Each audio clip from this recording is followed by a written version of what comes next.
विदर्भातील लोकप्रिय उम्मीदवार एडवोकेट स्नेहा दुबे पंडित जी को आग्रह करता हूँ कि वो हमें संबोधित करें। वसई विधानसभा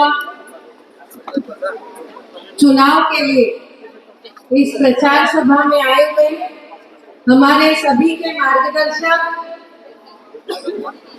हमारे वरिष्ठ नेता भारत के संरक्षण मंत्री श्री राजनाथ जी सिंह जी का मैं यहाँ वसई के सारी जनता की तरफ से तहे दिल से स्वागत करती हूँ।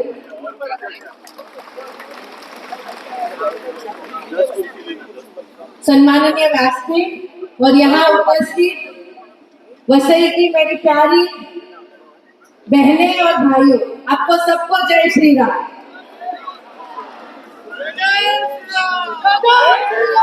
मैं हमेशा से कहती हूँ, जिस दिन से नॉमिनेशन फॉर्म भरा है उस दिन से मैं ये कह रही हूँ कि ये चुनाव, वसई का ये चुनाव सिर्फ चुनाव नहीं है, तो ये परिवर्तन की लड़ाई है और इस लड़ाई में लड़ने वाले हम सब सैनिक हैं।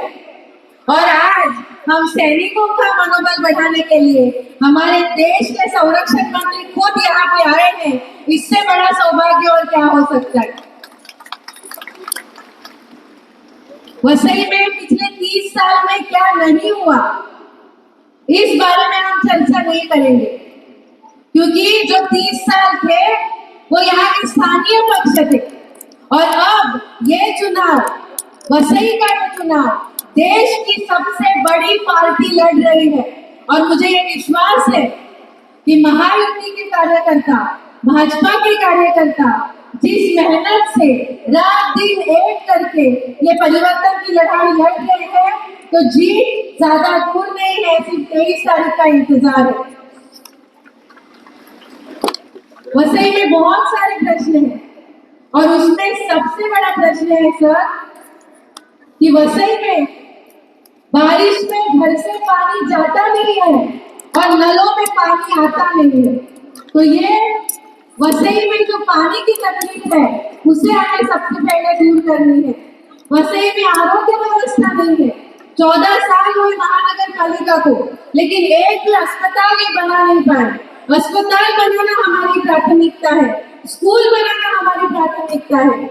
70 साल के बाद भी इस वसई की जनता उनके मूलभूत अधिकारों से वंचित है। तो सबसे पहले भाजपा की सरकार यहाँ पे आने के बाद हर एक नागरिक को उनके मूलभूत अधिकार प्राप्त कर देना, ये हमारी प्राथमिकता होगी। लेकिन सिर्फ एक ही चीज मैं कहना चाहती हूँ, एक बहुत बड़ा ज्वलंत प्रश्न आज वसई के शहर में है, यहाँ सन सिटी में है, यहाँ के सारे रहने वाले लोग उससे ग्रस्त है। यहाँ पे अवैध कब्रिस्तान बनने की कोशिश की जा रही है और आज मैं इस मंच से ये कहना चाहती हूँ कि स्नेहा दुबे की लाश पे ये कब्रिस्तान बनेगा। मैं मेरे आखिरी दम तक ये कब्रिस्तान बनने नहीं दूंगी और भाजपा का मुझे पता है हर एक कार्यकर्ता, महायुति का हर एक कार्यकर्ता इस लड़ाई में मेरे साथ होगा। रात एक करके लड़नी है और जीतनी है, क्योंकि 40 साल के बाद वसई में कमल खिलने जा रहा है। 40 साल के बाद वसई में कमल चिन्ह पे लड़ा जा रहा है और मुझे विश्वास है जहां कमल है वहां जीत निश्चित है। और मेरा ये सौभाग्य है कि कमल के साथ साथ 40 साल के बाद एक महिला उम्मीदवार को मौका मिला है। तो हमारी बहनों की मैं प्रतिनिधि हूँ। महाराष्ट्र सरकार ने जो लाड़की बहन योजना लाई है उससे काफी महिलाओं को लाभ मिला है। तो ये योजना अगर हमें कायम स्वरूप शुरू रखनी है तो महायुति के अलावा हमारे पास दूसरा पर्याय नहीं है। इसलिए आप सबसे हाथ जोड़ के विनती करती हूँ कि हमारे आने वाली पीढ़ी के लिए, हमारे बच्चों के भविष्य के लिए, वसई के उज्जवल भविष्य के लिए 20 तारीख को 3 नंबर के सामने कमल चिन्ह के सामने अपना वोट देके, अमूल्य वोट देके महायुति को जिताइए, भाजपा को जिताइए। धन्यवाद। धन्यवाद। जिनको परिचित है वैसे देश दरबार नेता आबरी सेना के महाराष्ट्र उपाध्यक्ष ये आज आदरणीय संरक्षण मंत्री जी के उपस्थिति में भारतीय जनता पार्टी में प्रवेश कर रहे हैं, उनका हार्दिक स्वागत। भारतीय जनता पार्टी महायुतीचा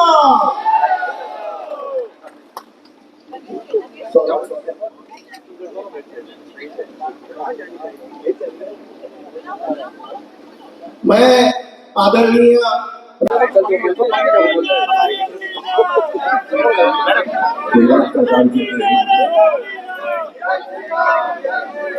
गुजरात सरकार के मंत्री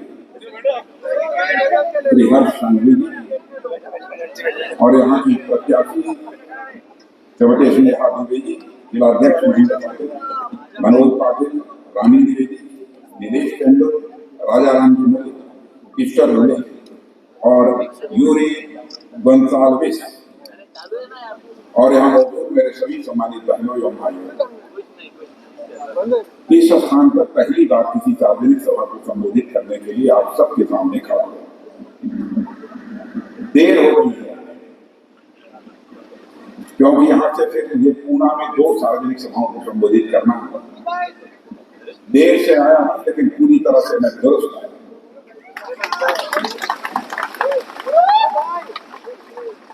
आपके प्रत्याशी स्नेहा दुबे को बोलते हुए मैंने पहली बार सुना और हमारे राजनीतिक जीवन का जो अनुभव है उस आधार पर मेरे बहनों भाइयों में कह सकता हूं, यदि स्नेहा दुबे को चुनकर आपने महाराष्ट्र की विधानसभा में भेजा तो आपकी समस्याओं को आवाज देने का काम कोई करेगा तो स्नेहा दुबे।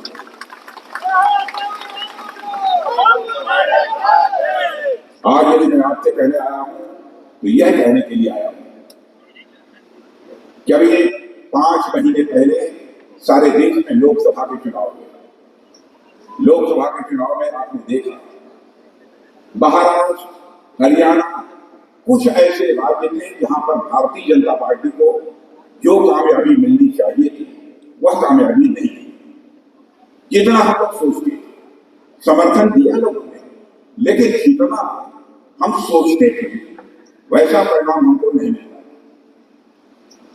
लेकिन यदि आपने देखा हो हरियाणा का अभी हाल में ही विधानसभा का चुनाव हुआ, लोकसभा चुनाव होने के 3-4 महीने बाद जिस हरियाणा में लोकसभा चुनाव में हमको हमारी अपेक्षा के अनुरूप कामयाबी नहीं मिल पाई थी, उस हरियाणा में जनता ने विधानसभा के चुनाव में भारतीय जनता पार्टी को क्लियर मेजॉरिटी देकर वहां पर हम लोगों को जिताया।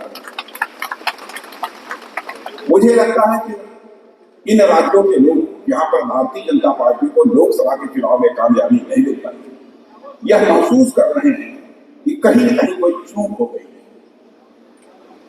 क्योंकि लोग इस सच्चाई को जानते हैं कि भारत को महाराष्ट्र को हमको ले जाना है तो महाराष्ट्र को आगे ले जाने के लिए यहाँ डबल इंजन की सरकार चाहिए, सिंगल इंजन की सरकार से काम नहीं चलेगा। इस महाराष्ट्र में भी एक इंजन और सेंटर में भी एक इंजन, डबल इंजन की यहाँ सरकार चाहिए। इसलिए आप कहीं से ले जाएंगे महाराष्ट्र। कल मैं झारखंड में था, कई सार्वजनिक सभाओं को मैंने संबोधित किया। क्या हुजूम, क्या भीड़, क्या लोगों के अंदर मन और उत्साह कि मेरे बहन भाइयों, राजनीतिक विश्लेषक जो होते हैं, राजनीति के जो जानकार पंडित होते हैं, अब उन लोगों ने डंके की चोट पर यह कह दिया है झारखंड और महाराष्ट्र दोनों में इस बार क्लियर मेजॉरिटी से सरकार यदि किसी की बनने जा रही है तो भारतीय जनता पार्टी के नेतृत्व की एनडीए सरकार है। और मैं यही कहना चाहता हूं, आप जानते हैं लंबे समय तक जब भारत आजाद हुआ तो लंबे समय तक किसी की हुकूमत रही है तो कांग्रेस की हुकूमत रही है। बराबर इन लोगों ने कहा हम सरकार इसलिए बनाना चाहते हैं क्योंकि भारत से हम गरीबी को दूर करना चाहते हैं। मेरे बहनों भाइयों, मैं आंकड़े नहीं दूंगा, लेकिन सच्चाई है 52-54 वर्षों तक लगातार जिस कांग्रेस ने हुकूमत की, राज्य में भी और दिल्ली में गरीबी को दूर नहीं कर।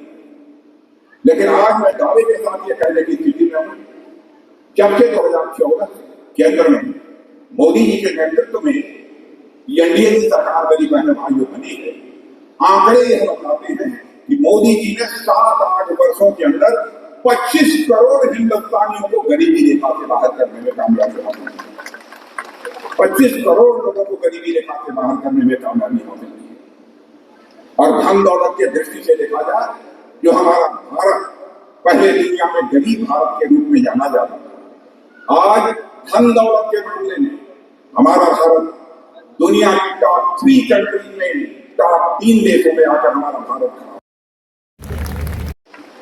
और अभी टॉप 5, क्षमा कीजिए, टॉप 5 कंट्री में खड़ा हो गया है।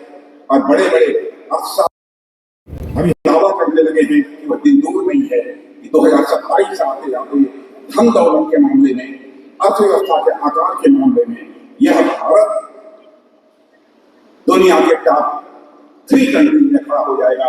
यानी एक देश होगा तो हमारा और आपका देश भारत होगा। मेरे रहने वाले भारत होगा। हमारे प्रधानमंत्री ने कितना काम किया है, कितना काम, राज्यों को पैसा दिया, जिनके पास पक्के मकान नहीं उनको पक्का मकान बनाओ। मैं जानता हूं महाराष्ट्र की हमारी सरकार ने, जो शिंदे जी के नेतृत्व में, हमारे देवेंद्र फडणवीस के नेतृत्व में, अजीत पवार के नेतृत्व में चल रही है, बहुत सारे लाखों की संख्या में यहाँ पर आवास बन रहे हैं। हमको बताया गया 26 लाख से अधिक बनाया है। नहीं कर सकती, महायोगी के अलावा कोई नहीं कर सकता। देखा नहीं हम लोग एनडीए कैसे करना चाहिए। देश में प्रतिष्ठा बढ़ी है, भारत की प्रतिष्ठा सारी दुनिया में देश की बढ़ी है, सारी दुनिया में हम लोग की प्रतिष्ठा बढ़ी है। पहले भारत दुनिया के मंचों पर कुछ बोलता था तो भारत की बात लोग गंभीरता पूर्वक नहीं सुनते थे, कहते थे भारत गरीब देश है, कमजोर देश है, हमारी बात नहीं सुनते थे। आज भारत दुनिया के मंचों पर, अंतर्राष्ट्रीय मंचों पर बोलता है, सारी दुनिया कान खोल कर सुनती है कि भारत बोल क्या रहा है। यह भारत की हैसियत सारी दुनिया में बनने लग गई है। धन दौलत के मामले में मैंने बताया क्या स्थिति भारत की हो गई, और आपको जानकर आश्चर्य होगा, यहाँ हिंदू मुसलमान की बात करते हैं। बहन भाइयों, हम जाति पंथ और मजहब के आधार पर राजनीति नहीं करना चाहते, हम इंसाफ और इंसानियत के आधार पर राजनीति करना चाहते। ये लोग समाज को बांट कर राजनीति करना चाहते, और उन लोगों को मैं करना चाहता हूं, सरकारें को आती जाती रहेगी कि देश सरल बना रहेगा, देश की चिंता करो केवल सरकार की चिंता मत करो। लेकिन इन्हें चाहे कैसे भी हमारी सरकार बननी चाहिए। आपको आश्चर्य हो, आज तक किसी प्रधानमंत्री को दुनिया में सम्मान नहीं मिला जो हमारे प्रधानमंत्री बने। मुस्लिम देशों ने, दुनिया के बड़े बड़े मुस्लिम देशों ने किसी देश के प्रधानमंत्री को सर्वोच्च सम्मान देकर नवाजने का काम किया है, तो भारत के प्रधानमंत्री को भी सर्वोच्च सम्मान देकर नवाजने का काम किया। इसलिए मेरे बहन भाइयों में आप सबसे कहने जाना हूं कि आप सबका पूरा समर्थन प्राप्त होना चाहिए। और इन लोगों ने 2100 रुपया को खाते में जारी रहा होगा, लगभग 25,200। किसानों का ऋण माफ करेंगे, सम्मान राशि को 12,000 से बढ़ाकर 15,000 करेंगे, 12,000 से बढ़ाकर 15,000। वृद्धावस्था पेंशन हमारी वृद्ध माताएं बहने सुन रही, मुझे भी सुन रहे, उनका जो अभी तक पेंशन 1,500 था उसको बढ़ाकर 2100 रुपया कर दिया जाए, 1,500 से बढ़ाकर 21 रुपया। 10 लाख विद्यार्थियों को 10,000 मासिक समर्थन, और आंगनबाड़ी और आशा सेवकों को मिलेगा 15,000 रुपये मासिक मानदेय और बीमा सुरक्षा। अभी यह सब सारी चीजें लोग बता देंगे, क्योंकि मुझे पुणे की 2 सार्वजनिक सभाओं को संबोधित करना है, इसलिए मुझे वहां जाना पड़ेगा। इसलिए बहनों भाइयों, यहीं पर आप सबको अपनी बात समाप्त करते हुए, और मैं ये कहना चाहूंगा, इसलिए हाथ डूबे तो भारी मतों से जीता जाए आप महाराष्ट्र की विधानसभा में। और मैं कह सकता हूं